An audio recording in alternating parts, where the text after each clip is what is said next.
Dobrodošli.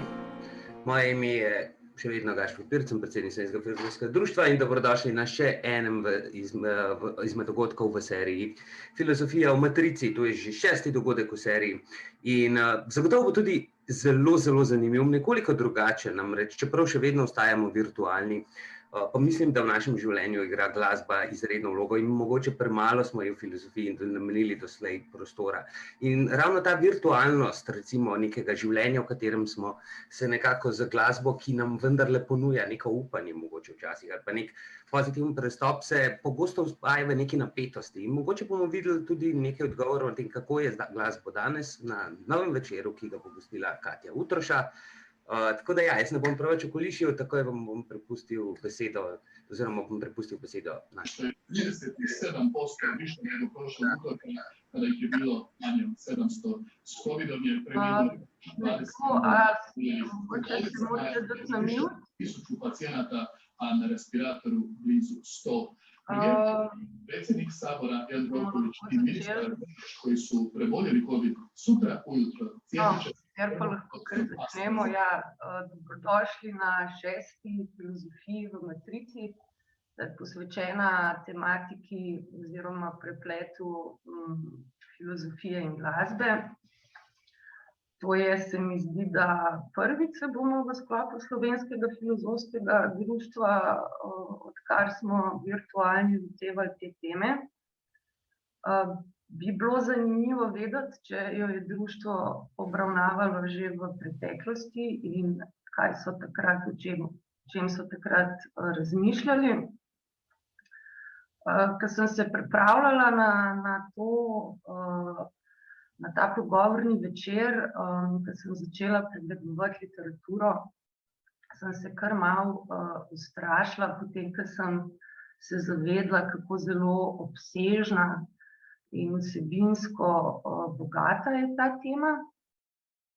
Glasba se namreč vpenja praktično vse klasične filozofske discipline, vprašanja estetike, ontologije, jezika, epistemologije,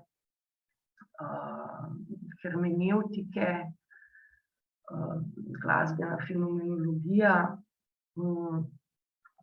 Tako da je to res vsebinsko zelo globoka in bogata tema.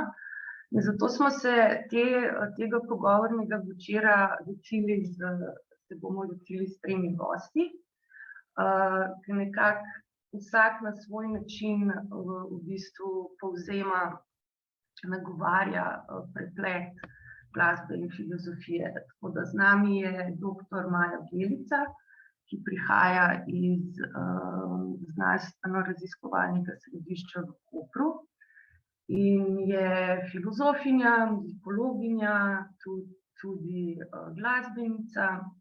Veliko je pisala o glasbi in raziskovala različne vidike in nekaj tega nam bo danes tudi predstavila. Potem je z nami dr. Špela Trošt, ki jo poznamo kot producentko pri Zavodu Sploh in pri Vii Negativi. Posebej Zavod Sploh je en tak motor na tej bolj slovenski, eksperimentalni, progresivni glasbeni sceni, ki ima zelo močen program, kar se tiče prosto improvizirane glasbe. In pa z nami je tudi glasbenik, profesionalni glasbenik, pravzaprav moj sošolec iz filozofije pred 20 leti, Boštjan Simon, ki pa nam bo seveda lahko predstavil, kako pa glasbenik, praktik gleda na filozofijo glasbe. Tako da jaz bi kar začela in bi v bistvu v tem prvem krogu vam vrgla to filozofsko žogico nazaj in vas vprašala, kako sta se filozofija in glasba spletli v vašem življenju in kaj se vam pri filozofiji o glasbi, kaj vas najbolj nagovarja, kaj v vas vzbuja tisto filozofsko radovednost. Pa bi mogoče začeli s tabo, Maja. Hvala, Katja, hvala za povabilo. Lep pozdrav, lep večer vsem. Veseli, da smo danes tukaj, da se bomo pogovarjali o teh temah. Ja, filozofija in glasba se prepletata na različne načine. Tudi v bistvu pred tem večerom sem razmišljala tako na splošno, kaj lahko sploh človek reče o teh dveh, kako bi rekla, področjih naših življenj. In sicer res bi rekla, da sta tako filozofija kot glasba zelo razsežni, tako kot si sama prej za glasbo rekla, da je to pač zelo razsežna zadeva, prav tako filozofija, zato je med njima lahko potegnemo kar precejšnje vzporednice. Namreč prepletajo se lahko na različnih področjih naših življenj, dotikajo se različnih tem, so lahko zelo, zelo preproste, kot pa tudi zelo, zelo kompleksne. In obenem tudi bi lahko rekli, da tako glasba kot filozofija sta na nek način neoprimerljivi. Vsi se lahko strinjamo, da sta zelo, kot sem rekla, pač vse prisotni, razsežni, ampak ko pa jih je treba definirati, pa smo na spolzkih tleh, ne. Zdaj, torej, kaj je filozofija, kaj je glasba? Za glasbo je to poskusila, tako kot si že sama povedala, estetika, oziroma tudi nenazadnje filozofija glasbe. In ko sem jaz to področje preučevala, tako kot si sama že omenila, da zelo široka področja v filozofiji se dotikajo teme glasbe, je v bistvu tudi to, da Meni se tudi zdi, da zrcali vsakič, ne, takšen odnos, ki ga recimo določeno zgodovinsko obdobje izkazuje do sveta na splošno, nekako skozi to prizmo bojo potem tudi definirali samo glasbo, ne. Recimo imamo Descarta, ne, kot nekega znanilca novega veka, ki jo človek rekel, se ukvarja z akustiko, z zapisom glasbe, z zelo matematično opredelitvijo glasbe. Pa imamo pa na primer nekega Schopenhauerja, nekega poznega romantika, pri katerem se pa kaže glasba kot nekaj izjemnega, nekaj genialnega, nekaj nadzemskega skoraj, ne. Tako da tudi to zrcaljenje se mi v bistvu zdi zanimivo, a ne. Ja, gotovo. Recimo pri Descartu je to ta kompendij o glasbi, katerega imamo tudi prevod v slovenščino, je recimo prevajalec dr. Jurij Snoj, profesor muzikologije, lepo povedal, da v bistvu pri Descartu ne moremo govoriti zelo o filozofiji glasbe. On se je glasbe lotil predvsem, tako kot si povedala, matematično, razumsko, in v tem kompendiju to povzema, ne. Torej, ponuja neka pravila, ki so bila znana ali pa ne, v smislu, kako komponirati, kako razumevati glasbo, kako jo brati.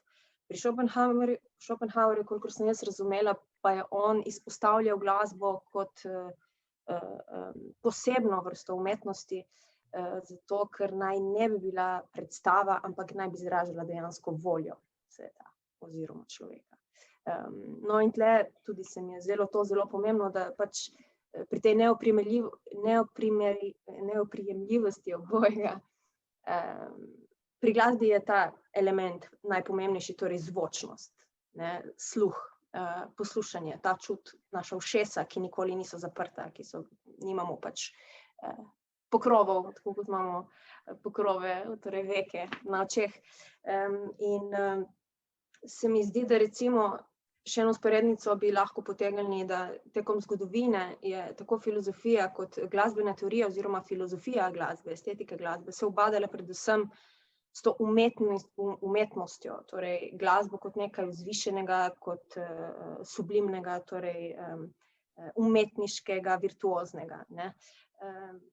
In to je ta estetika glasbe, pri tem se je vedno obravnavalo predvsem zahodno, umetniško, klasično, instrumentalno glasbo. To sem jaz, do tega sem prišla, ko sem šla raziskovati to, ampak danes pa se to spreminja na srečo in zato se tudi nekateri avtorji niti ne radi poslužujejo pojma filozofija glasbe, ampak točno tega, kar si danes ti uporablja za naslov našega večerja, torej filozofija in glasba, torej razmerje, kako filozofirati o glasbi in kako jo razumeti na njen razsežen način, torej ne samo z vidika umetniške prakse, ampak tudi nekega vseprisotnega udejstvovanja na različnih področjih življenja. Ja. Pa če gremo zdaj k tebi, Špela, v bistvu ti izhajaš iz gledališča, se pravi tudi uprizoritvenih umetnosti, pa bi ti zastavila enako vprašanje, kako se spletata glasba in filozofija v tvojem življenju in kaj te pri glasbi navdaja s tisto filozofsko radovednostjo, začudenjem? Torej, glasba in filozofija. Po eni strani torej je glasba tema filozofske misli, po drugi strani je pa lahko tudi filozofija tema glasbene prakse. Tudi taki primeri so. In zdaj, ko filozofija razmišlja, ko obravnava glasbo, mislim, z mojega zornega kota, poglavitne teme, ki so meni zanimive, o refleksiji glasbe je sam koncept glasbe, torej definicija glasbe, kako se spreminja, tako kot je prej že povedala Maja, skozi zgodovino, kaj je to glasba. Potem zanimiva tema se mi zdi pomen glasbe, torej v smislu, ali je glasba lahko nosilka pomena, ali ima nekega zunanjega referenta, ali ga nima. In potem tudi primerjava med glasbo in jezikom. Zdaj, jezik, vemo, jezik je zvok in smisel. In zdaj glasba, ali je tudi zvok in smisel, ali je mogoče zvok minus smisel, ali je glasba jezik brez smisla. Mislim, te teme, recimo, s tem sem se srečevala, pol pa izraznost glasbe oziroma ekspresivnost glasbe in sicer povezava, ker nekateri pravijo, da je povezava jasno med ekspresivnostjo glasbe in potem emocijami, ki jih glasba povzroča pri človeku. Eni pa imajo tako dve ločeni in se ukvarjajo ali samo z ekspresivnostjo glasbe ali samo z vplivom glasbe na emocije, recimo na človeka, na poslušalca, gledalca, ne vem. Jaz govorim o gledalcu, bom prvo povedala, zakaj. In pa, dobro, znotraj ontologije glasbe, me pa zanima glasbeno delo. In zlasti ne toliko glasbeno delo kot objekt, kot nek umetniški objekt, ampak bolj glasbeno delo kot dejavnost. Torej, dejavnost, izvedba, performance, ki proizvede relacije med samimi glasbeniki, sploh v improvizaciji, kakor vemo, in pa relacije torej med glasbeniki in občinstvom, torej, ker gre pač za nek živ dogodek pri tem. In zdaj recimo sama definicija glasbe, mislim, tako prelomno, tako kot je prej povedala že Maja, je seveda 20. stoletje. In sicer, ko v glasbo spustijo, tako v navednicah mogoče, spustijo hrup, ko hrup postane del glasbe. Torej, s vstopom hrupa se zamaje definicija glasbe. Torej, ne gre več za ta sistem artikuliranih, organiziranih zvokov, to ne drži več. In potem se vprašanje se prestavi, če je bila prej glasba recimo razumljena kot nek skozi metafizični aspekt ali princip, pa skozi formalističen, ker naenkrat postane ta osnova, se mi zdi tako za glasbo, intenca, torej intencionalna perspektiva se tukaj vzpostavi. Torej, če umetnik, glasbenik, skladatelj, kdorkoli reče, to je glasbeno delo, to je koncert, je to koncert. In na ta način edino na ta način lahko ločimo, skozi to intenco ločimo glasbo od neglasbe in v bistvu glasbo od vsakdanjih zvokov, ki obstajajo v prostoru. Zdaj pa, jaz moram še povedati, ne, jaz sem sicer doktorirala na oddelku za filozofijo na Primorski univerzi, ampak jaz se z glasbo in s filozofijo posredno ukvarjam, v bistvu prek performativnih umetnosti. Zdaj pa jaz na začetku sem rekla, da lahko je glasba tema filozofije, torej filozofija o glasbi in tako naprej. Lahko je pa tudi filozofija tema glasbe. In zdaj recimo najbolj zloglasni in tudi krivec, glavni krivec za to, kaj je glasba, kaj je ne glasba in ko vpletemo te vsakdanje zvoke v glasbo, vemo, da je Cage. Mislim, eden od glavnih krivcev je on in ta njegova zelo glasna, bomo rekli, pa recimo v narekovajih tiha kompozicija, 4 minute 33 sekund, ki je sprožila mnoge filozofske premisleke, vplivale na razne filozofske premisleke v samem konceptu glasbe, hkrati se pa meni zdi, da je tudi filozofija, torej to točno ta vprašanje, kaj je to glasba, kaj je koncept, ki določa glasbo, je ravno to delo. On se je ukvarjal s tem delom, ko je to delo naredil, s tem, kaj je glasba in je sprožil v bistvu to filozofsko refleksijo kot temo glasbe. Zdaj pa še en tak primer, ki tako malo zdaj na svoj milin peljem, podoben primer, je pa srečanje Coltrane'a pa Derridaja v Parizu leta 1997. In sicer takrat je pač Derrida naredil en intervju s Coltrane'om, z Ornette Colemanom, lapsus, s Colemanom. No in Ornette Coleman ga je po tem intervjuju povabil, da bosta skupaj improvizirala. Imel je 3 koncerte takrat v Parizu. No in Derridajev prispevek je v bistvu performance, ki vključuje branje besedila, in sicer tega besedila, s katerim je bil povabljen k improvizaciji, in hkrati je pa to besedilo, katerega tema je filozofski razmislek o sami improvizaciji. O nasploh improvizaciji, pa še bolj natančno prav ravno o glasbeni improvizaciji. In Derrida se sprašuje, ali gre za improvizacijo, če temelji na napisanem besedilu. On je namreč napisal predhodno besedilo, imel je to besedilo in bral ga je, in se potem sprašuje, ali gre lahko za improvizacijo, če on bere besedilo, in potem tako provokativno trdi in nadaljuje, da se delam se, da ne improviziram, tako da improviziram. Ampak potem v bistvu ta improvizacija ni bila dokončana, ljudje so se uprli in so ga vrgli. Derridaja so dol z odra vrgli, tako da na ta način se je končalo.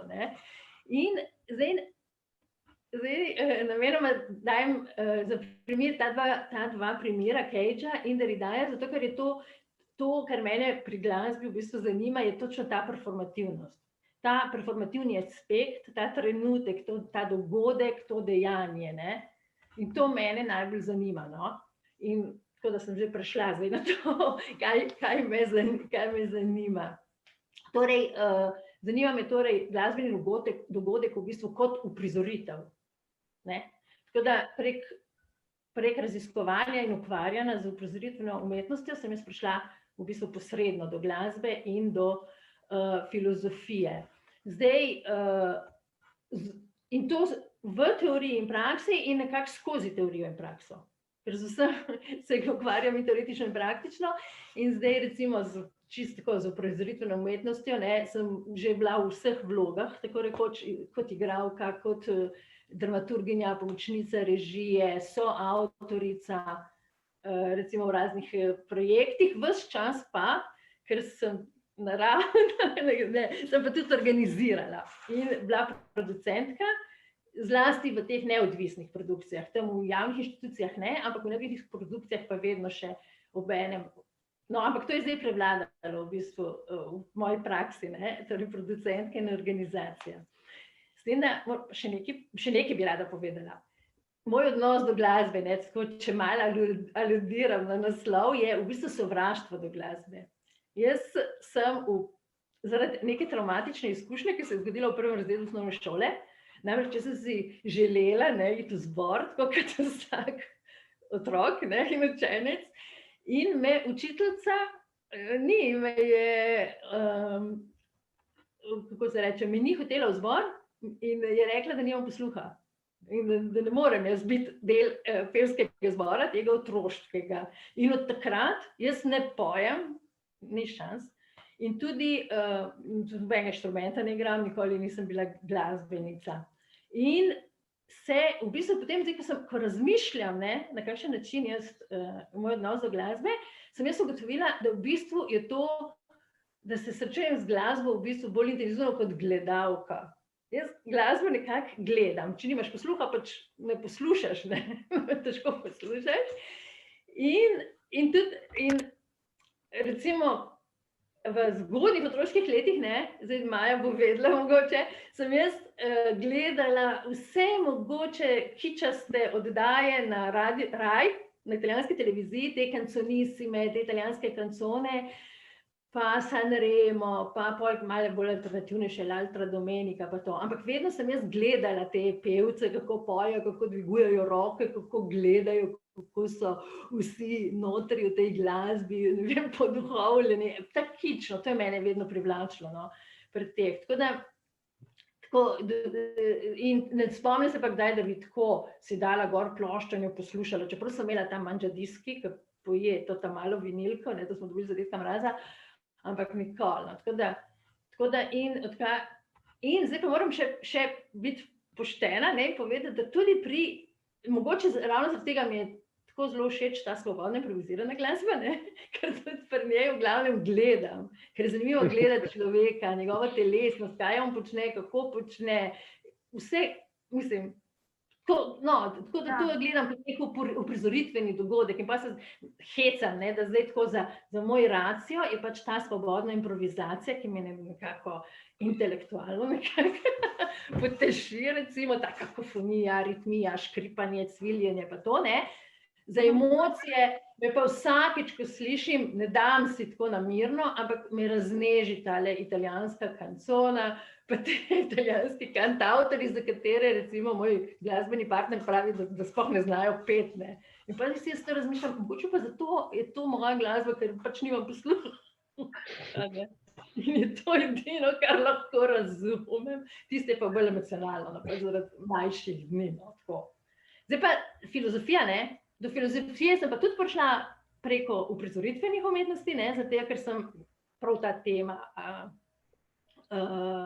prisotnosti, in sicer raziskovala sem različne artikulacije prisotnosti v teoriji in praksi, ki so odpirala tudi vprašanja telesnega dogodka, dejavnosti pa tako naprej.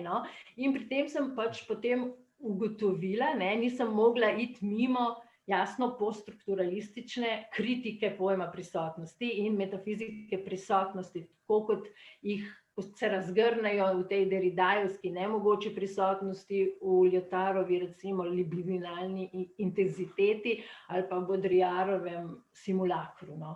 In po tej poti sem jaz nekako prišla do te filozofske misli. Itak, tako kot sem prej rekla, se pa itak teorija pa praksa vedno prepletata pri mojem delu in to na relaciji od recimo telesa do osmišljanja in še obratno, potem od misli do utelešenosti, recimo. To je ta drugi del je recimo bolj prisoten pri zavodu sploh. Recimo en tak primer je performance, ko bom predstava, kjer v bistvu je tema performansa, točno ta tema, ki sem jo obravnavala v doktorski dizertaciji, torej čista neposredna prisotnost. In otroci nastopajo. Tako da v bistvu otroci so nekako zmožni te prisotnosti, mogoče živali še malo bolj od otrok, evo mačka je šla čez, ampak ja, to bi zdaj za enkrat. Sem bila predolga. Ja, zelo, zelo zanimivo. Mislim, da imam tudi jaz to glasbeno travmo, ker me učiteljica v prvem razredu ni hotela imeti v zborčku. bila prav zelo žalostna zaradi tega. Drugače pa, kar se tiče čutenja glasbe, ne bi človek rekel, da je to pretežno v domeni ušes, ampak po drugi strani pa pravzaprav glasbo čutimo s celim telesom, tako da niso samo ušesa. To se popolnoma strinjam, zaradi tega, ker neko tisto pubertetniško obdobje, nekih par let, sem se srečevala z glasbo, ampak skozi ples, ker sem zelo rada plesala v diskoteki in tam sem jo s telesom zelo močno čutila. To je še eno obdobje glasbe, recimo. In jim je bilo vse eno, ali disko glasba, ali rock, ali katerakoli, samo da plešem. Ok, pa da gremo zdaj k tebi, Boštjan. Ti si v bistvu glasbenik, profesionalni glasbenik, tudi klasično izobražen glasbenik in filozof. Pa bi kar v bistvu zastavila isto vprašanje tebi, kako se te dve disciplini, ta dva področja srečujeta v tvojem življenju in kaj te nagovarja pri glasbi kot neki filozofski temi in kakšen je v bistvu po tvojem mnenju vpliv filozofske izobrazbe na delo glasbenika, če sploh obstaja takšen vpliv, takšno sovplivanje? Ja, lep pozdrav vsem, se slišimo? Jaz upam, da se slišimo. Lep pozdrav vsem, Katja, hvala za vabilo. Jaz se z glasbo ukvarjam že od najstniških let, tudi profesionalno in sem imel to srečo, da sem imel prijatelje razdeljene na filozofe in glasbenike, tako da sem bila ta dihotomija v meni ves čas prisotna. S filozofi sem šel študirati na Filozofsko fakulteto v Ljubljani in z glasbeniki pa naprej na srednjo glasbeno šolo, oddelek za jazz. In v bistvu, tako ko sem prišel v Ljubljano, sem bil soočen s tem valom neke pluralnosti, neke vsebinske bogatstva in strani glasbe in strani filozofije, tako da sem se začel spraševati, ker pred tem sem še imel občutek, da obstajajo neke struje, nek mainstream, da to še vedno obstaja, in ko sem pa prišel v Ljubljano, se me pa ta iluzija v bistvu razblinila in me ta predstava me ves čas preganjala, da ni več mainstreama, da se je vse razblinilo in da je vsak v bistvu neka svoja monada, ki dela svoje, ki v bistvu zasleduje svoje cilje in v bistvu to vprašanje me je ves čas gnalo v premisleku, kljub temu, da sem študiral glasbo, jazz glasbo kot zelo usmerjen tok, se pravi od bluza, od začetkov bluza do bebopa, do Coltrane'a in naprej do free jazza. Se pravi, je neka tako v glasbi kot v filozofiji sem imel občutek, da je v zgodovini neke vrste tok, ko sem pa se razgledal okoli v mojem življenju, sem pa opazil, da tega toka ni več, da smo v neki mineštri enih različnih vplivov in sem v bistvu se pol iz takih zelo bolj čustvenih razlogov odločil za poklic glasbenika in je v bistvu to, da sem diplomiral iz filozofije bolj kot eno naključje, ker sem šele, ko sem šel potem študija filozofije še nisem niti končal, ko sem že študiral glasbo v Amsterdamu in sem tam preko enega predmeta, ki se klical filozofija v glasbi, spoznal Arturja Danta oziroma filozofija in umetnost, Arturja Danta in njegovo tezo o koncu umetnosti.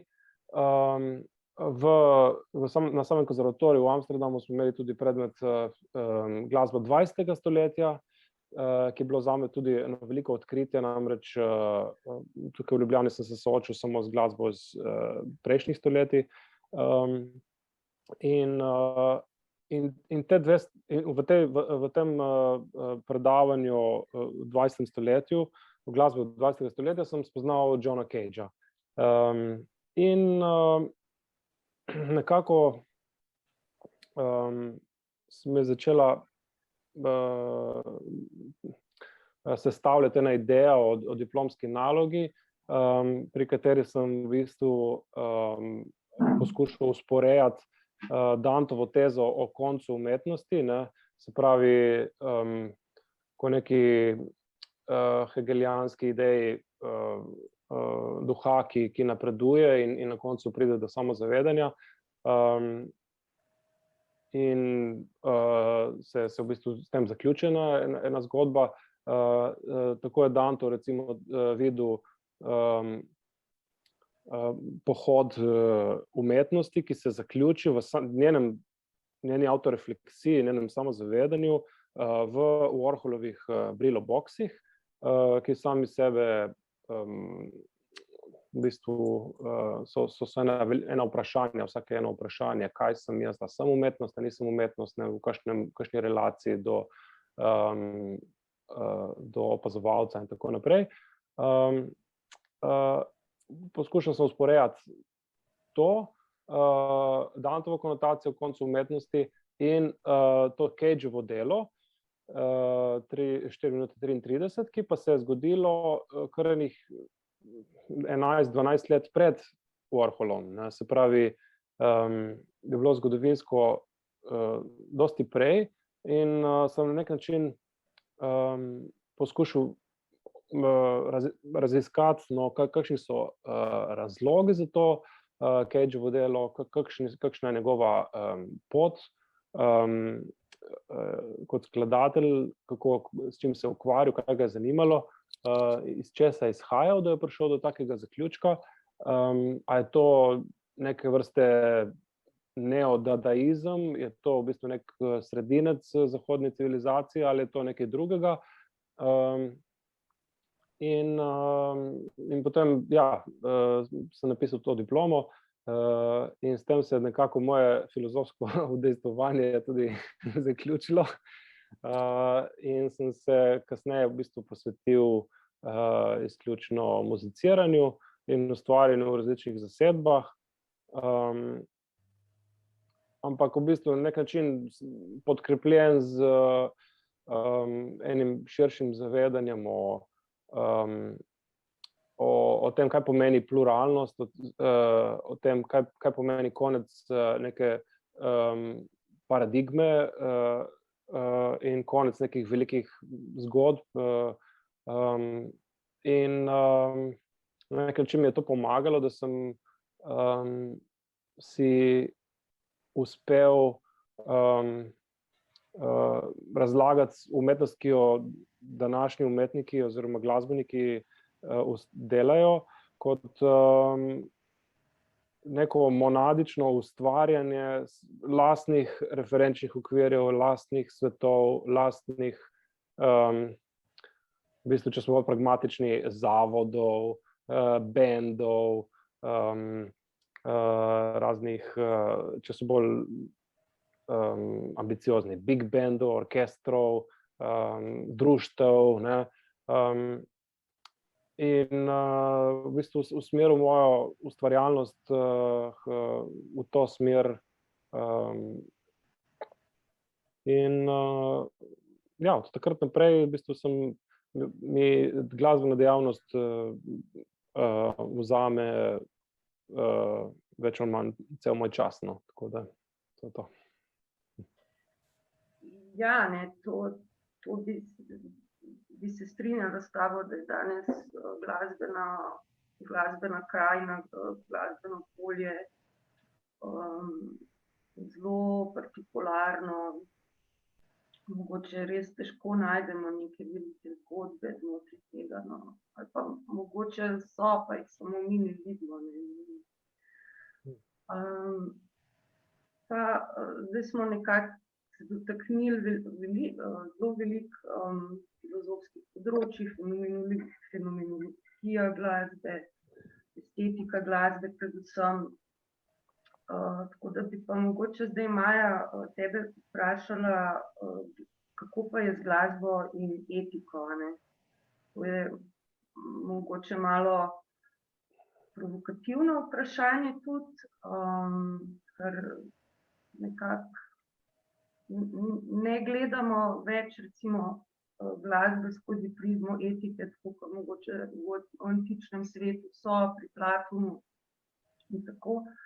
Ampak vem, da si se ti tudi ukvarjala s to temo, z medkulturnostjo glasbe tudi, predvsem navezavi na turške glasbene tradicije, ki so še posebej zanimive, ker izhajajo iz islamskega sveta, ki vemo, da ima zelo poseben odnos do glasbe, ki potem te naše zahodne kategorije razumevanja glasbe spet čisto premeče in nam spodmakne tla pod nogami. Tako da, ja, recimo bi te vprašala, ali je lahko glasba vzvod k miru, miroljubnosti, recimo. Hvala, Katja, za vprašanje. Na žalost, seveda odgovora ti ne morem dati tako na dlani, ker raziskave kažejo, da je glasba, če odgovorim na tvoje zadnje vprašanje, velik, kako bi rekla, omogočevalec sprav, ampak tudi ne, seveda tudi nasprotno, ne. Če pomislimo na vse, že na evropske himne, ne, je slovenska himna ena izmed izjem, ki ne govori o krvavih bojih in pretakanju krvi in ne vem, ne, takih zadevah. Ja, zdaj, če se dotaknem glasbe in etike, s čimer se v bistvu največ ukvarjamo v zadnjih letih, je tukaj več plati, ne. Namreč tako kot si ti, Katja, pa tudi Špela sta povedali, kakšen vpliv je imela glasba, ko sta odraščali, ne. To je recimo tule zelo, zelo pomembno, kako se spoznavamo z glasbo in kaj dobivamo glasbenega tekom našega odraščanja. To je povezano z etiko z tega vidika, da potem še te nevroznanosti, kot bi rekla, ki so dokazale, kako glasba blagodejno vpliva na razvijanje možganov. Na razvijanje, namreč poznamo delitev na levo in desno hemisfero, z glasbenim udejstvovanjem sta aktivni obe. In v tem primeru se dogaja to, da razvijamo tako tisto razumsko plat, kot tisto čustveno plat. In s tem potem lahko nadaljujemo naprej k temu, da se družbeno in na veliko bolj etičen način povezujemo med sabo. Tako v medsebojnih odnosih, torej na nekem področju intersubjektivnosti, kot tudi na širše družbenem in torej socialno angažiranem oziroma socialno aktivističnem področju. Tako da, ja, v zvezi z etiko glasbe so v antičnih časih verjeli, da ima blagodejne učinke na osebnost, recimo, človeka, na vrline, ne. Recimo pri Platonu, kot si omenila, je šlo tukaj predvsem za princip posnemanja, ne. Torej, če poslušam dobro glasbo, lepo glasbo, milo glasbo, bom tudi jaz postal dober, lep in mil, ne. Na ta način. Recimo pri kitajskih antičnih spisih pa je možno recimo ugotoviti da se to dogaja zaradi tega, ker glasba blagodejno vpliva na telo, recimo, ne samo v smislu posnemanja in tisto, kar slišim, jaz postanem, ampak tudi tako, kot ste recimo vidve izpostavljali, da slišimo glasbo oziroma čutimo glasbo s celim telesom. Ne. Zdaj pa v bistvu konkretno z etiko glasbe se je možno ukvarjati, se konkretno ukvarja tako imenovana aplikativna etnomuzikologija. In recimo tukaj lahko tudi naredim to povezavo, ko si rekla, da turška glasba nekako spodnese razumevanje glasbe, kot jo razumemo na Zahodu. Jaz mislim, da tudi že naša glasba, že ne vem, istrska, prekmurska, rezijska glasba lahko spodnese tla temu, kar filozofija glasbe opredeljuje kot glasbo. Ne. Mi smo recimo znotraj naše kulture pozabili na to, ne znotraj naše kulture, znotraj filozofskega razmisleka v glasbi pozabili na našo ljudsko dediščino. Ne. In to, kar recimo Špela pravi, da je glasba dejavnost kot glagol, to je zelo, zelo pomembno, kar je recimo vzpostavil oziroma izpostavil Christopher Small konec 20. stoletja, ko je v angleški prostor vrgel besedo musicking, ne, torej in glagol to music. To je bilo v bistvu za angleški prostor neka novost, za nas, slovensko govoreče, pa je to nekaj čisto običajnega. Mislim, da si Boštjan ti rekel, da muziciraš, ne, torej muziciramo in se ukvarjamo z muziciranjem, ne, to je pač za nas nekaj običajnega in to izhaja to je moje sklepanje, nisem raziskala tega, ampak ravno iz te ljudske prisotnosti muzikantov, ne. Mi ne govorimo več o muziki v Sloveniji, ampak govorimo o glasbi, ampak to muziciranje je pa ostalo nekje zadaj. Ne. Tako da, če grem nazaj na etiko, ja, in na etnomuzikologijo, so ravno tam na področju aplikativne muzikologije, med katerimi je en zagovornik in utemeljitelj na nek način tudi naš profesor Svanibor Petan, ki lahko o tem mnogo pove. Skratka, gre za to, kako preko glasbe dosegamo dialog. Ne. Špela in Boštjan verjetno boste vedela več, kako je pri tem z improvizacijo, ampak da se pa tudi na druge načine. Ne. Torej, recimo, znani so primeri, kako so se razreševali določeni meddržavni spori, oziroma bi rekla bolj med skupnostmi ob mejah, ki so se srečevale in poslušale glasbo druge in se na ta način v bistvu so delile čustvovanja raznorazna. In se na ta način, ne bomo rekli, da je prišlo do sprave, ampak je prišlo vsaj do neke možnosti sobivanja in sožitja. Ne. Na podoben način, recimo, mnogi glasbeniki aktivistično sprožajo, nenazadnje tudi filozofska in politična vprašanja, ne, tudi recimo na področju izraelsko-palestinskega spora in tako dalje. Konkretno vsakdan. Prosti, ja. Katja, sem te zgubila, kaj si hotela reči? Se je, ne vem, neka heavy metal glasba uporabljala kot sredstvo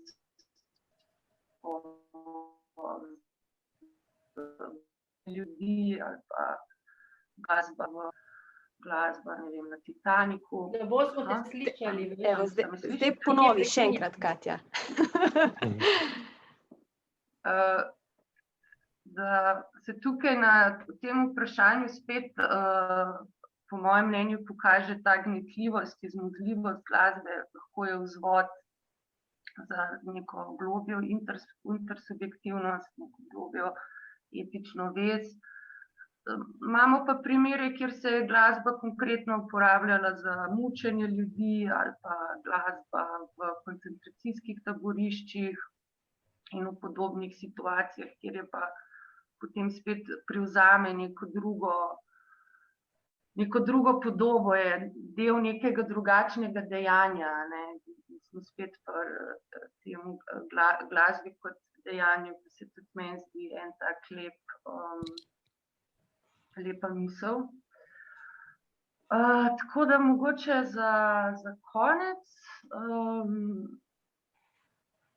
še mogoče Špela bi tebe recimo vprašala, tega se še tudi nismo dotaknili, kako recimo vrednotimo glasbo po tvoje ali pa koncert. Kaj je značilnost, ne vem, dobrega koncerta, dobre glasbene uprizoritve? Jaz ne bi tako nasplošno, ne.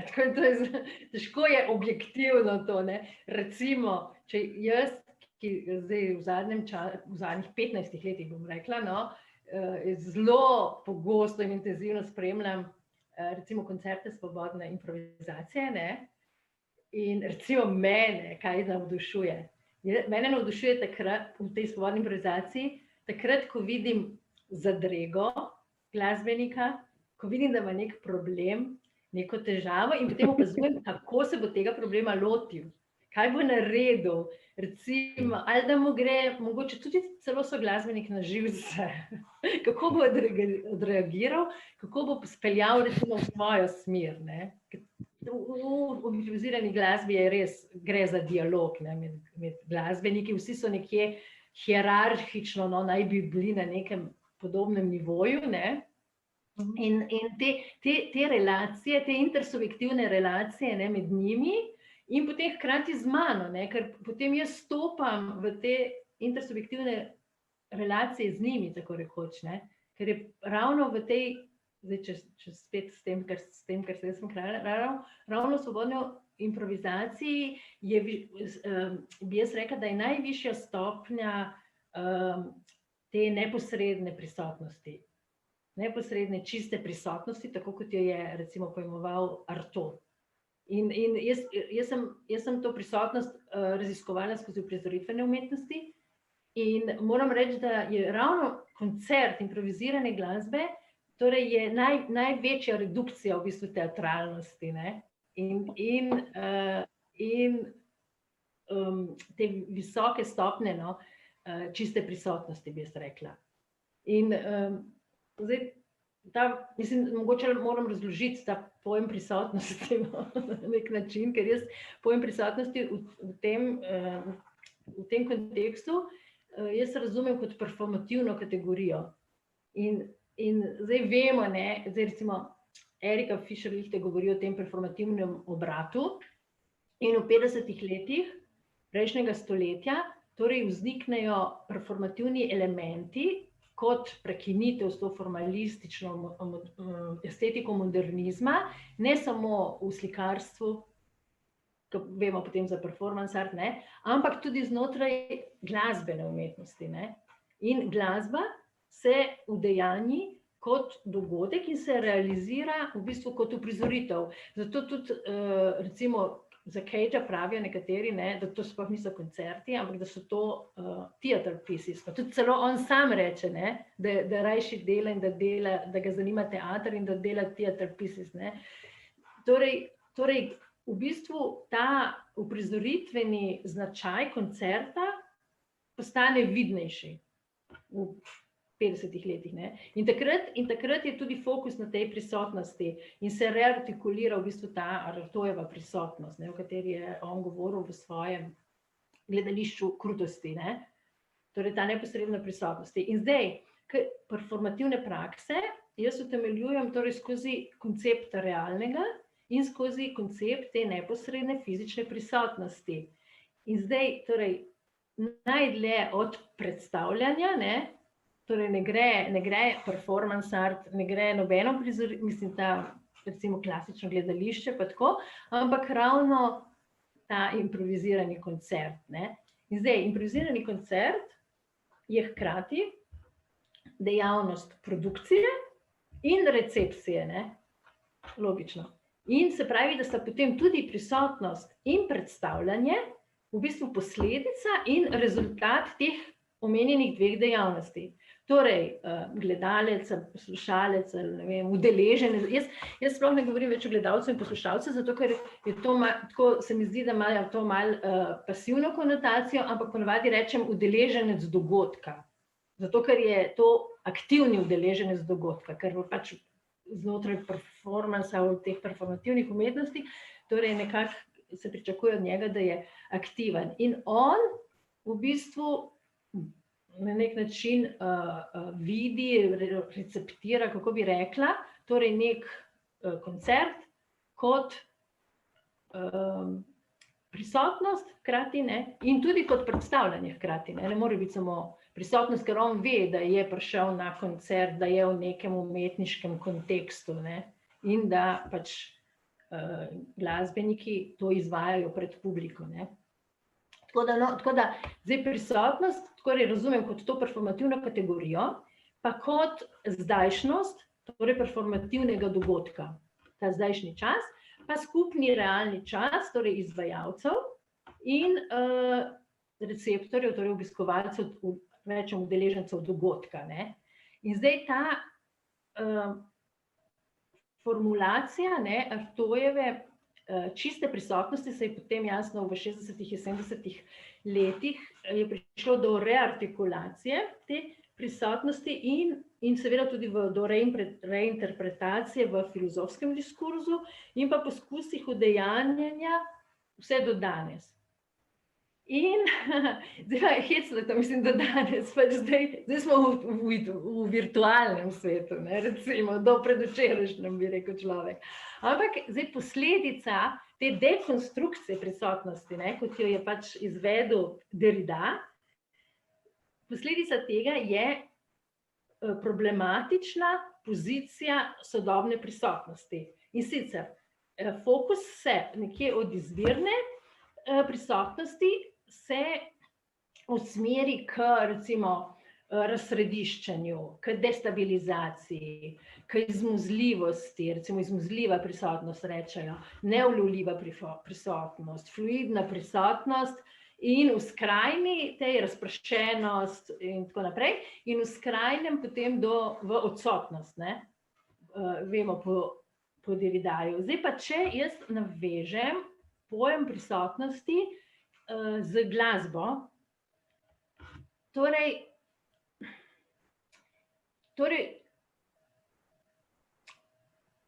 v bistvu svobodna improvizacija je performativ, kar operira s čisto prisotnostjo, tako kot sem rekla, ne, in je nek edinstven, neponovljiv dogodek.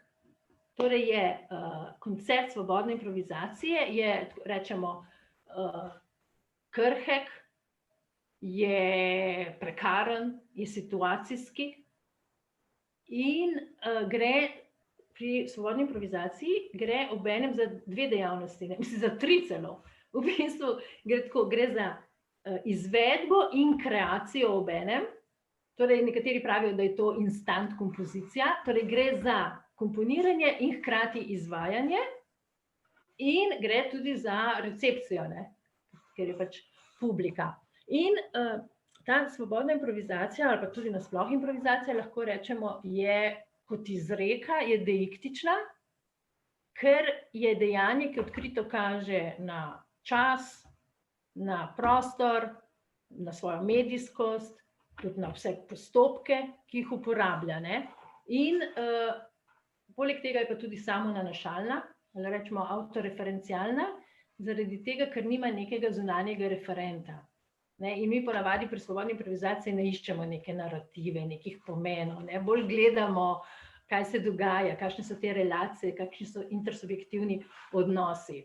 In v svoji esenci rečemo, da je recimo svobodna improvizacija izvirna, ker ni ponovitev nečesa drugega, je tudi neponovljiva, je brez spomina, je potrošek energije, nepovraten potrošek energije. In še nekaj je zaznamovala, torej s prisotnostjo smo rekli, nekih stanj in ne gre za njihovo interpretacijo. Hkrati pa se ne more popolnoma izogniti predstavljanju, Zaradi tega, ker glasbenik v bistvu prezentira samega sebe na nek način. Torej njegove odločitve, ker znotraj svobodne improvizacije se glasbenik odloča tudi, ne? To ne more vse, ker mislim, je tudi intelekt vključen. Torej, in njegove odločitve so vedno subjektivne. In zdaj ravno zaradi tega subjektivnega, ki je prisoten v svobodni improvizaciji, se Derrida sprašuje, ali je improvizacija, tako kot on zanika, čisto prisostno, kot je v bistvu pravi, da je nemogoča, se sprašuje, ali je improvizacija sploh mogoča, ali sploh je možna. In s tem vprašanjem možnosti improvizacije on v bistvu odpre temo dekonstrukcije teh binarnih parov, recimo kompozicija, izvedba, zapisano pa performance, torej performativna gesta, potem navada pa programiranje nepričakovanega, proti programiranju nepričakovanega, določeno proti naključnem, ponavljanje, razlika, tudi teorija, praksa, ne. Torej, po njegovo je vsaka improvizacija že zaznamovana z ponovitvijo. Torej, in ta ponovitev, to ponavljanje, jo kompromitira, jo ogroža improvizacijo. In on se sprašuje, ali ni improvizacija samo neko nezavedno ponavljanje nekih kodov. In potem trdi, da to je malo podobno kot gledališče krutosti, pri Artoju, ki se ni moglo udejanjiti v praksi, ker čim bi se to udejanjilo v praksi, potem tega gledališča krutosti, kot ga je on razumel, ne bi bilo sploh. In on pravi, da s tem, ko se mi zavemo improvizacije, potem to ni več improvizacija, ampak to postane nek ideološki fantom, nekaj, kar mi imenujemo improvizacija, in če se je zavedamo, ne improviziramo več, je ni, ne obstaja. In tako on razmišlja o improvizaciji, da je to nekje vmes, da je to neko prečenje mej lastnega mišljenja, ampak pri tem se mora ohranjati ta struktura nedoločljivosti med prej in potem. Torej, v bistvu on daje improvizacijo v nek odnos z nečim, kar je nemogoče. In on pravi, da čim je na delu subjektivno, torej neko vedenje, neko zavedanje, potem to ne more več biti improvizacija, torej mora biti to nekje vmes, nekaj pred logosom, kar še ni logos. In zdaj on, potem tukaj se on pol improvizacijo vidi kot telesno, kot neko telesno gesto, ki ustvarja nekaj neprogramiranega, torej gre za neko inercijo telesa, ampak ves čas govori, da v bistvu je to mesto improvizacije je vmes med temi polji, tako nekje, kjer je na delu, v bistvu, kjer se še vedenje komaj da že oblikuje, oziroma še ni oblikovano, ampak je na delu ta telesnost. In tako da on v bistvu na ta način govori o nemogoči improvizaciji, tako rekoč, kot o nemogoči čisti prisotnosti. In zdaj pa, ker sem enkrat razmišljala o tem, ko on pravi, da je nemogoča tale improvizacija, potem sem se spomnila na to, da se svobodni improvizatorji, glasbeniki, zlasti pa še tisti, ki ne verjamejo v improvizacijo, večkrat se sklicujejo na Globokarja, češ, da je improvizacija možna samo, ko prvič igraš z nekim glasbenikom. Da takrat je še možno, da improviziraš, sicer pa ne. Ampak potem sem pa jaz našla en stavek, Globokarjev stavek, in sicer, ko pravi, tako pravi, da bi on danes lahko improviziral samo v sklopu, kjer ni nič vnaprej določeno, torej kjer ni nobenega obrazca, brez časovnih omejitev, brez konvencij, skratka v praznini. Se pravi, da on na nek način s to trditvijo potrdi to Derridajevo nemogočo improvizacijo, tako rekoč. No, tako. To je zelo zanimivo. Jaz bi imel en komentar na to, bi se mogoče malo navezal. Evan Parker je imel en super komentar, ki je govoril o improvizaciji kot prav o tem paradoksu improvizacije, kjer če prideš nepripravljen, na nek način nimaš kaj povedati, če pa vse že vnaprej pripraviš, pa potem ni spontanosti. In zdaj tle se tudi tle se v bistvu ta dihotomija med intencionalnostjo in neintencionalnostjo, oziroma kaj je zdaj večji odraz svobode. Recimo, tle v ta problem se tudi dobro umesti Cage in Hegel, recimo, ker napram Hegelu, Cage so za Cagea tudi neintencionalni zvoki, ki prihajajo do samorealizacije, so umetnost, medtem ko za Hegla pa ni nič neintencionalnega umetnost. Se pravi, vse mora biti odraz nekega duha in njegovo sijanje, njegov shine. In zdaj pri Cageu v tej problematični tišini njegovih je ravno ta dihotomija med tem, ali zdaj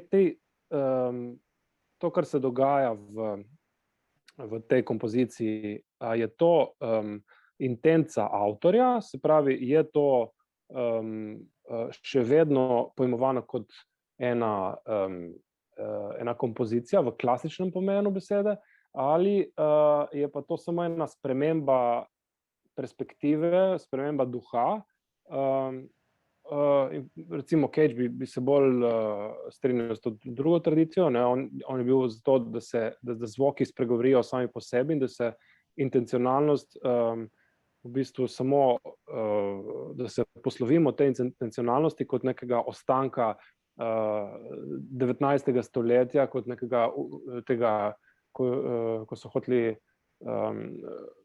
vzpodbujati to genialnost genija in glasbenika in skladatelja, in s tem nekega duha, ki napreduje proti absolutu. In je v bistvu prav ta prelom med tem mišljenjem iz 19. stoletja in tem mišljenjem, ki je pa bolj, ki se bolj napaja iz zen budizma in iz drugih azijskih filozofij iz Indije, kjer se v bistvu, kjer se gre za neko izpraznitev, bistveno izpraznitev od intencionalnosti, osvobojenje od nekih sebičnih interesov po lastni neki propagiranju nekih lastnih idej in tako naprej. Tako da te stvari se zelo dobro pokažejo tudi v nelagodju same proste improvizacije, v teh nastopih, kjer se ves čas je ves čas neke vrste bojno polje med različnimi intencami, ali pa dopuščeno, da se ta intencionalnost v bistvu čim bolj izbriše in se čim bolj dovoli v bistvu kaosu, da nekako spregovori sam zase, da so zvoki tisti primarni, in je šele kasneje iz tega pride nekaj zanimivega in novega.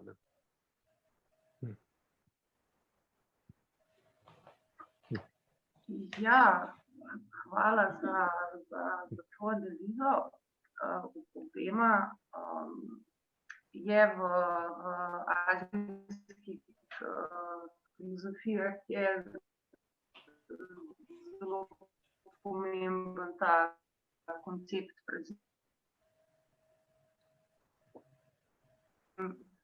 Zdaj ne vem, mislim, da moramo počasi končati. A je kakšno vprašanje iz občinstva? tukaj na Zoomu ali pa na Facebooku.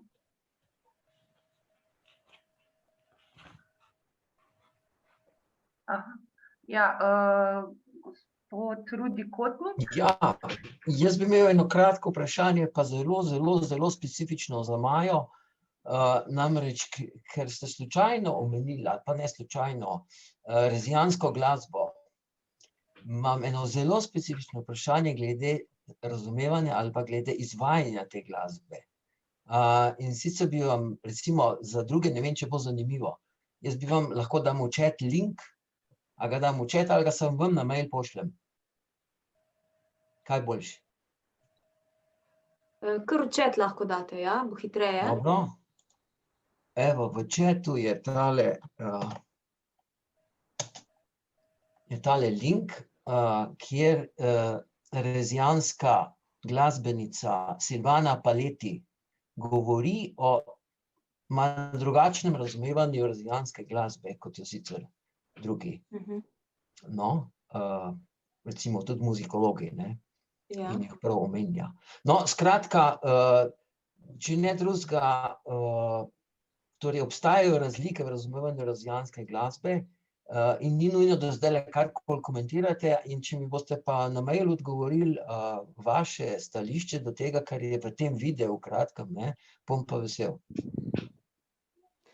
Ja, z veseljem, mislim, da je boljše, da si ga drugič pogledam in vam potem odgovorim. Ja, saj zato, tako. Dogovorjeno. Ja, vredno. Me pa zelo zanima. V redu, hvala. Ok, hvala, Rudi. Zanimivo. Folklorna, izročilo glasbeno je izjemno bogato in zelo zanimivo. A ima še kdo kakšno vprašanje za naše goste? Splošno, kakšen komentar, pomislek? No, recimo, dokler dobimo vprašanje, če samo omenim, zakaj sem omenjala rezijansko glasbo, poleg pač prekmurske in istrske, zato ker so pač te tukaj v naši neposrednji okolici take zelo specifične in posebne, nekako se oddaljujejo od recimo drugih tradicij slovenske glasbe. In v bistvu recimo sem omenila ljudsko glasbo predvsem zaradi tega, ker se umika od tega, o čemer je govorila Špela. Torej, tle ne gre za performativnost, ne gre za gledanje, ampak gre za dejansko udejanjanje glasbene, muziciranje, tako rekoč, ne. Poznamo tradicijo petja ob ličkanju, poznamo tradicije petja ob delovanju polj, ob večerih se je pelo, zdaj to pač nekoliko romantizirano zveni, ampak hočem reči, da je pri filozofskem razumevanju glasbe se je potrebno umakniti od estetike, zato, da bi razumeli glasbo v njeni celoti. Vse to, kar se v bistvu danes dogaja na področju umetniške glasbe, je pač spada k temu, kar sta omenjala Špela in Boštjan, ampak recimo ta stvar prisotnosti mogoče, ne. Prisotni smo tudi, ko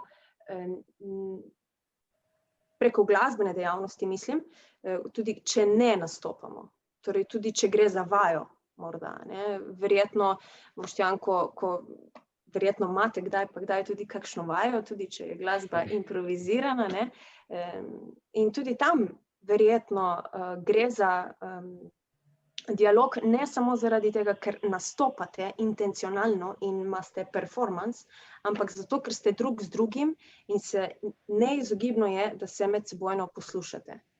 Torej, ne glede na to, da ste tam fizično prisotni, da se gledate, je tukaj v bistvu zvok tisti, ki omogoča, da se sporazumevate in da vzpostavljate dialog. In pri ljudski glasbi sicer drugače, ampak še vedno gre ravno za to, da na ta način ljudje so preko ljudske glasbe torej prenašali raznorazna izročila, zgodbe in tukaj se je vzpostavljala ta sposobnost poslušanja, ki je v zahodnem intelektualnem prostoru recimo malo, kako bi rekla, omajana. In v bistvu to je recimo tudi zelo zanimivo, ne, kako imamo znanost, ki temelji že v našem besedišču, imamo uvide v resnico, imamo, ne vem, poglede, perspektive o določenih temah, ne govorimo pa o odmevih ali pa o tem, kar slišimo, ne. Tisto, kar slišimo, je nekako vrednoteno kot manj vredno, no, tako. In ljudska glasba pa je nekako poskrbela za to, da še vedno poslušamo, ker ni imela zapisa, ker morali so tekom stoletij se poslušati, zato da so da se neka tradicija ohranila čez stoletja, ne. Recimo to je konkreten primer, to, kar si omenjala, Katja, so turški aleviji, ne, kot neskripturalna tradicija so pač svojo filozofijo skrili v poezijo, v glasbo, ki so jo predajali iz roda v rod, tako rekoč.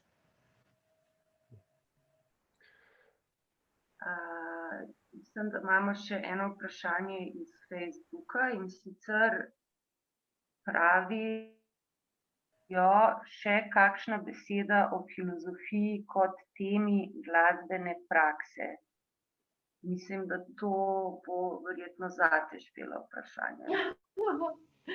Aha, filozofija kot tema. Jaz imam še dva primera, ki sta pa še mislim, zdaj, tam sem zbrala take bolj uprizoritvene, recimo, no, tako rečemo, ampak recimo tako konkretna dva primera, ne, ki sem jih zasledila. Berio, Luciano Berio, njegova simfonija je direktna navezava na mitologiko Levija Straussa. In je to pač kompozicija, simfonija, komponirano delo, čigar tema je pač ta mitologika. Ali pa drugi primer, recimo koprski bend Zmeljkov ima komad z naslovom Bit in govori o filozofiji življenja, ne? Kaj recimo drug primer, ne? Kaj je filozofija življenja? To je ležanje na plaži pa tako naprej, ne? To je njihovo besedilo. Pa verjetno je še veliko takih primerov. Ampak recimo, ker sem jaz navajala, sem primer Cagea, ne, sem dala in takrat, ne, se niso strinjali, da je to glasba, pa da je to koncert, pa njegov performance, ne. Ampak recimo, zdaj sem pa zasledila in sem si pogledala na YouTubeu, 31. oktobra je bil koncert Berlinske filharmonije, ki dirigira ta Kiril Petrenko in izvaja to Cageovo delo z celim filharmoničnim orkestrom. Recimo, in to se da pogledati. In je to imenovano koncert. Tako da, in tudi ljudje drugače reagirajo, kot so takrat v primeru Cagea, tako da je čista tišina, no, ko to izvajajo. Vmes se pa predstavljajo na stolih, ampak orkester. Zdaj ne vem, takole na pamet, težko najdem še kakšne primere, ampak ja, recimo, seveda, jaz sem zdaj za en zbornik sem delala, tako obravnavala sem pač nekaj avtorjev, glasbenikov, ki niso samo glasbeniki, bolj sem obravnavala njihova hibridna dela, no, ki delajo na raznih stičiščih, recimo Irena Z. Tomažin, konkretno, ne, ona je plesalka na stičišču plesa v prizoritvi umetnosti in glasbe, torej dela z glasom in recimo jaz njeno delo vidim kot utelešenje Dolarjevega premisleka o glasu. Naprimer, skozi to lahko ti Ireno Tomažin analiziraš, raziskuješ in ne samo kot koncertno izvajalko, ampak tudi njene uprizoritvene, plesno uprizoritvene, ki so vedno še glasovne predstave, ne, tako rekoč. Ali pa, naprimer, primer je Tao G. Vrhovec Sambolec, ki je tudi za Zavod Sploh, recimo delal projekt, raziskovalni projekt Ritmi prisotnosti. In on kot izhodišče za ta projekt torej se ukvarja z filozofijo hoje, filozofijo ritma, filozofijo telesa, recimo dotika. In potem sem jaz obravnavala ta njegova dela, 4 dela, te razstave, pa še nekaj drugega, no, in sem ga recimo potem vzvratno, kako se reče, obravnavala skozi recimo Nansijevo delo, ne, tudi filozofsko, o telesu, o dotiku in tako naprej. On se ukvarja v teh ritmih prisotnosti, se ukvarja ravno s tem, s to razsrediščeno, fluidno, pretočno prisotnostjo, kako se bi rekla, z oddaljeno prisotnostjo. Recimo ena ta postavitev, intermedijska postavitev, je tako narejena, da nekje na neznanem kraju je on položil na tla eno konstrukcijo, po kateri ljudje ne vejo, mislim, hodijo tam mimo, ne vejo, da hodijo in ne vejo, da se ritem njihovih korakov zaznavajo senzorji, ki te korake prenašajo v galerijo. To smo mi naredili, mi smo imeli te razstavo, recimo prostor je bil pa, ne vem, v Berlinu, ali oziroma v Berlinu je bila razstava, kamor si šel to poslušati oziroma to izkusiti. Hodili so pa v španskih dvorcih ljudje, ki niso vedeli, da so del tega umetniškega projekta, ne. In se pravi, tam v galeriji je imel pa on lesena tla in spodaj pod tlemi je imel tele tolkala, razna tolkala, no, neko mehansko konstrukcijo. Ko je človek naredil korak v španskih dvorcih, je v Berlinu naredilo tok, tok, tok. In če je nekdo šel čez to isto površino, ki je bila v španskih dvorcih, je potem v Berlinu nekdo, ki je to šel na to razstavo, slišal tek, tek, tek, tek. In to je ta fluidna, razprašena, neulovljiva prisotnost, ne. Torej ne vemo od kje, ampak vemo pač samo zaradi opisa projekta, ne, ta, ki gre v galerijo, ve približno, za kaj gre, ampak posluša nekje pač nekoga, ki izvaja za njega, ne vedoč, da je on v bistvu izvajalec nekega umetniškega dela, tako rekoč, njegovi koraki. Recimo, no, in to delo zagotovo preizprašuje neke filozofske teme o tem tudi, kaj je glasba, konec koncev, kaj je zvočna umetnost, kaj so ritmi, kaj je prisotnost in tako naprej. No, mislim. Ali pa... Recimo Seijiro Murayama. Ja. Tudi zelo dobro preizprašuje recimo to pač dihotomijo tišina in zvok, ne, kaj pomeni tišina sploh, ali je, mislim, v kakšnem smislu je tišina nasprotje glasbe, ne, ker tišina ni ves čas nima istega naboja, ne, ampak ima več različnih konotacij, ne, lahko molk, namenski molk, ne, lahko je kot neka, kako bi rekel, dolar v tem delu o glasu, ne, tišina analitika, se pravi tista tišina, ki jo moramo mi zapolniti z nekim ploskanjem ali z neko subjektivizacijo, ne, se pravi z vzpostavljanjem nas samih kot receptorjev tega, ali pa kot nek ready-made, tišina kot ready-made resonance nekega drugega, ne, se pravi veliki drugi in tišina je nek, ga v bistvu nakazuje na prisotnost tega drugega, ne, in se moramo mi odzivati z našim, z našo, z neke vrste reakcijo, ne, saj ni važno, kaj mora to biti. Ampak je tudi, mislim, je zelo močen način, kako začne preizpraševati, kaj glasba sploh je, oziroma kaj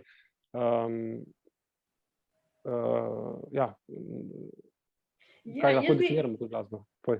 S to tišino, s tem me spomnil še točno na eno, rečemo kompozicijo, pač avtor jo imenoval kompozicija, in sicer v Privid prisluh je Tomaž Grom je ena od kompozicij je taka, ne, da gospe, ki hodijo upokojenci, v bistvu to starejši občani, ki hodijo v te dnevne centre, z njimi je delal, imel delavnice in potem je naredil to kompozicijo. In sicer bilo je, mislim, da 8 jih je bilo, ali 9 teh gospa, sedeli so za mizo in one so imele elektronske inštrumente in slušalke. In one so slišale sebe in ena drugo, in so delali glasbo z elektronskimi inštrumenti, mi, gledalci, pa nismo ničesar slišali, ker jih ni dal v zvočnike, ampak smo samo gledali te gospe in si pač v svoji domišljiji zamišljali, kaj one igrajo, ne.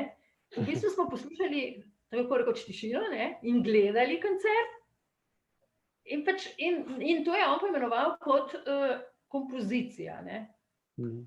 Naprimer. Ali pa in v tem istem performancu je recimo Gregor Pompe imel predavanje o glasbi in tudi to je bila kompozicija.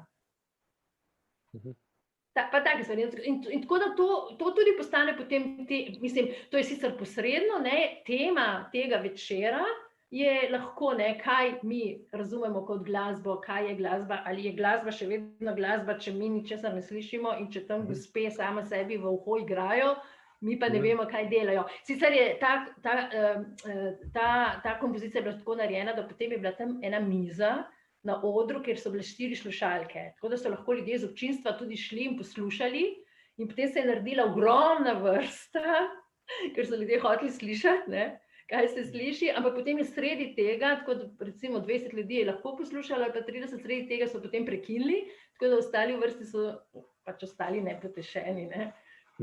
No, ampak, ja. No, ja. Zanimivo je ta kombinacija te vključenosti in nevključenosti, ker se tudi navezuje na to vašo v bistvu začetno izključenost recimo iz pevskega zbora, ne, kako ste bili izključeni, recimo, kar se recimo v nekih drugačnih družbah ne bi zgodilo, recimo nekje, ne vem, so plemena, recimo Pigmejci v Afriki, kjer v bistvu cela vas sodeluje pri obredih, oziroma je vsaj to preko teh antropoloških posnetkov je slišati, ne, in ima skoraj ni človeka, ki ne bi imel posluha, oziroma ki ne bi bil vključen v to skupno muziciranje, ne. In pri nas se v bistvu se pa dostikrat tako loči, ne, v smislu, kaj je kdo ima posluh, kdo nima posluh, ne, in se na ta način ljudi bolj diskriminira. Ampak ni nujno, da je ta posluh, da nekaj posluha se da sigurno priučiti, ne, in nekaj občutka za ritem se da priučiti, ne. Tako da ta izključenost je na nekih kriterijih, ki so izključno zahodni, no. In se iz tega pol izhaja tudi dosti problemov, ne, v smislu tega, kaj spada noter v umetniško delo, kaj ne spada noter. In ja.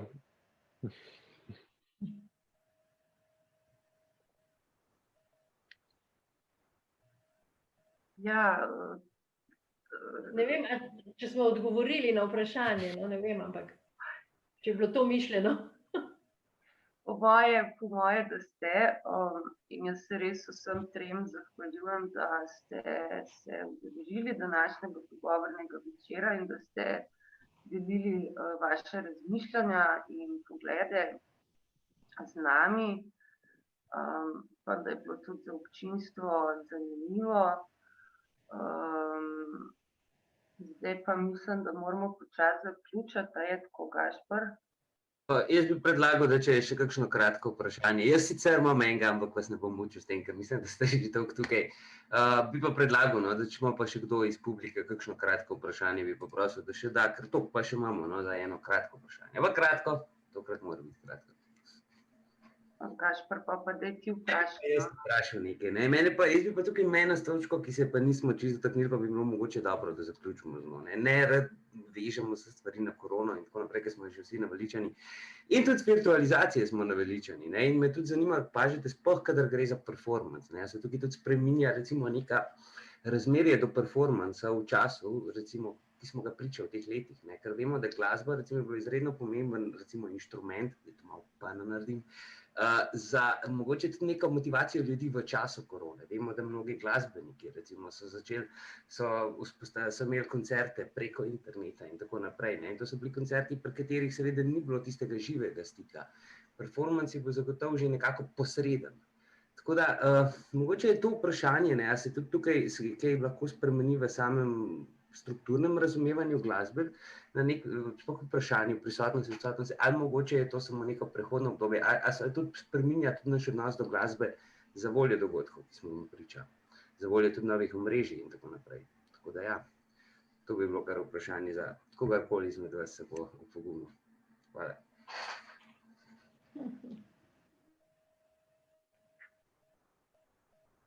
Jaz bom zelo na kratko. Igranje za kamero in tisti vakuum, ki ga ta kamera pooseblja, je dosti težje kot igranje za občinstvo, tudi če je to občinstvo tiho, tako kot kamera, ampak je nekaj popolnoma drugega.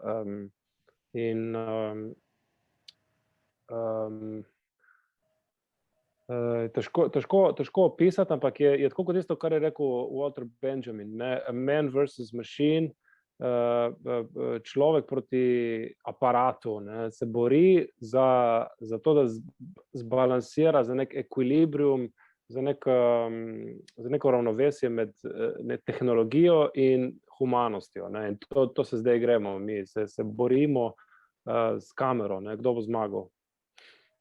To tako imam izreči. Mogoče še kdo od vaju, če bo kakšno besedo dodal, če ne bomo pa res zaključili počasi. Jaz bi rekla, da je odvisno od glasbe tudi, ne. Zdaj recimo to, kar Simon, ne, s čimer se ukvarja, ne, ta zvrst glasbe, pa ta recimo improvizacija, svobodna improvizacija, je popolnoma drugačna, no, če je v živo, kot pa preko zaslona, ne. In recimo tudi mi v Zavodu sploh se tako, zdaj bomo sicer naslednji teden, ne, bomo naš festival, ki je neposlušno, ki izključno temelji na improvizaciji, bomo probali zdaj streamati naslednji teden. Smo se nekako odločili, ampak tako s tako pezo. Ampak zdi se nam pač, da se je treba tudi malo prilagajati, no, pa da je treba iti naprej, pa iskati neke druge poti, kako to zdaj predstaviti v virtualnem svetu, ne. Tam je pa res, mislim, hvala Bogu, ne, da bo več glasbenikov in bojo med sabo vzpostavljali te interaktivne odnose, ne. In potem pač se en drugemu nekako igrali, ne, da vsaj ta prisotnost zamisli sam pa to, no, ampak s publiko je pa potem še neka tretja relacija, ne, ki je tle ni, ne. Tako, no. Zdaj pa tista glasba, ki pa že itak vzpostavlja neko večjo distanco, ne, med glasbeniki in občinstvom, mislim, da je za njo lažje, no. Zato, ker pri svobodni improvizaciji jaz mislim, da glasbeniki zelo močno spremljajo, kaj dela občinstvo, se meni zdi. In se odzivajo na to tudi, kaj dela občinstvo, ne v takem všečnem smislu, ampak jaz mislim, da to, da čekirajo ves čas nekako, no. Nek feedback, ne, ki ga morajo dobiti glasbeniki ves čas. Ja, ta povratna feedback zanka, ne, ko pravi Erika Fischer-Lichte, o kateri govori ona, ne. Ja. Ta dialog tudi, ne samo med glasbeniki, tudi z občinstvom. To pač umanjka.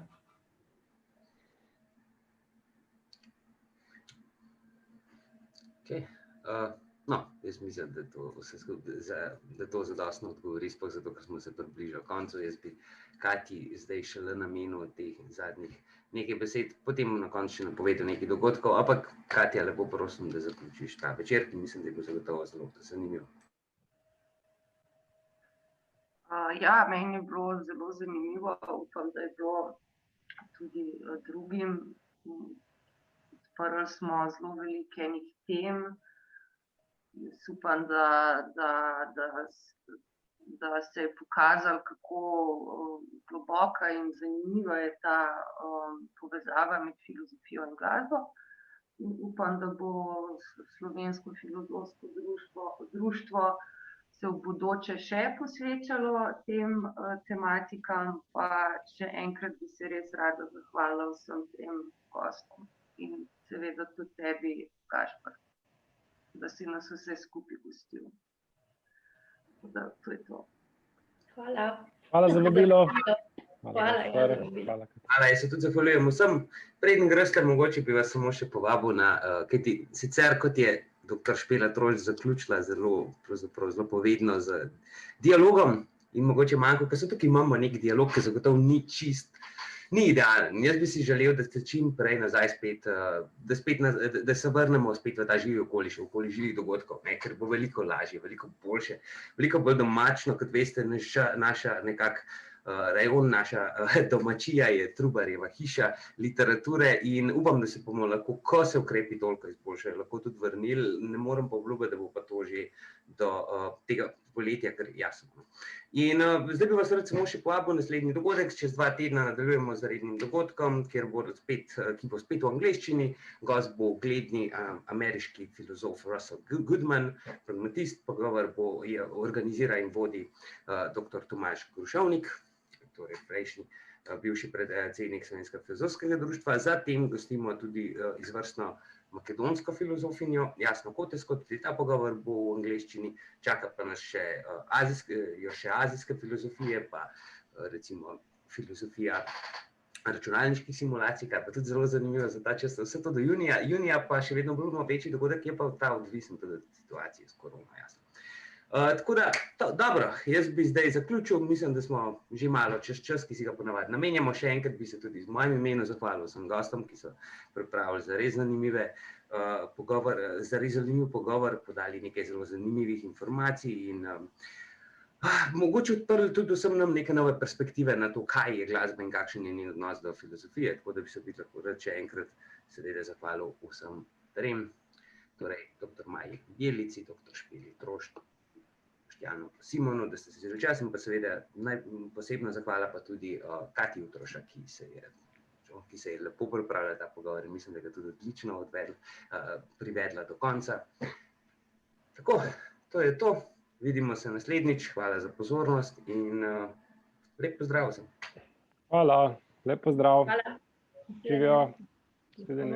Hvala.